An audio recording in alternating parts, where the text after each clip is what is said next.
Sang kakak menarik tangan adiknya, karena sang kakak ingin mempertemukannya dengan pria yang ingin menikahinya.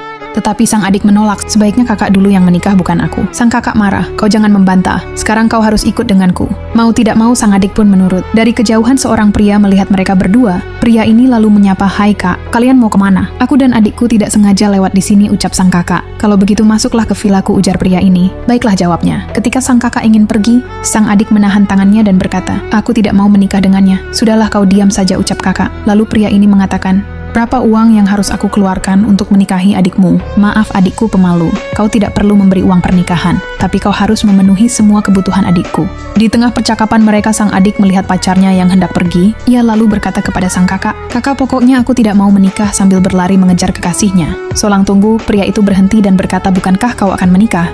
Kau jangan salah paham dulu. Kakakku yang menginginkan aku untuk menikah, tapi aku menolaknya, ucap wanita ini. Kemudian pria pun meletakkan tas dan mendekati pacarnya. Sambil memegang tangan wanita ini, ia berkata, aku percaya kepadamu. Lalu kau mau kemana, ucapnya? Aku ingin bekerja di kota, dan aku akan mengumpulkan uang dan kembali ke sini untuk menikahimu, ucap pria ini. Kuharap kau tetap di sini menungguku sampai aku kembali. Wanita ini mengangguk. Akhirnya pria ini pergi sambil melambaikan tangan. Beberapa tahun kemudian, pria ini telah sukses dan kembali ke desa untuk menemui kekasihnya. Sambil tersenyum, ia mengingat masa-masa indah dulu ia bersama kekasih begitu bahagia. Tak lama, seorang bibi menghampiri dan berkata, kau sudah kembali, Solang sekarang kau sudah sukses, sambil memegang kalung dan memperhatikan penampilan pria tersebut. Ini semua berkat bibi, hingga aku bisa seperti ini, ucapnya. Lalu pria ini memberikan gelang giok kepada sang bibi. Bibi pun begitu senang. Kemudian ia menanyakan tentang keberadaan kekasihnya. Wajah sang bibi berubah menjadi sedih. Apa yang terjadi, tanya pria ini. Sekarang syuting sudah pindah di desa sebelah. Nanti kau bisa lihat sendiri keadaannya, jawab bibi. Pria ini lalu bergegas pergi dan berlari mencari kekasihnya.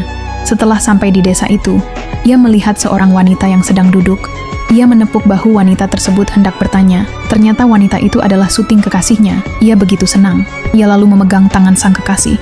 Wanita ini langsung berdiri dan menghindar sambil berkata, kau jangan menyentuhku. Pria ini merasa heran. Akhirnya ia melambai-lambai, kan tangannya tepat di depan mata kekasihnya. Ternyata ia tidak bisa melihat apa yang terjadi denganmu. Solang, ucap sang kekasih sambil meraba-raba. Ia lalu menangis dan memeluk kekasihnya itu. Kemudian pria ini bertanya lagi, mengapa kau seperti ini? Aku tidak tahu, ucapnya sambil menangis. Aku akan membawamu tinggal bersamaku di kota.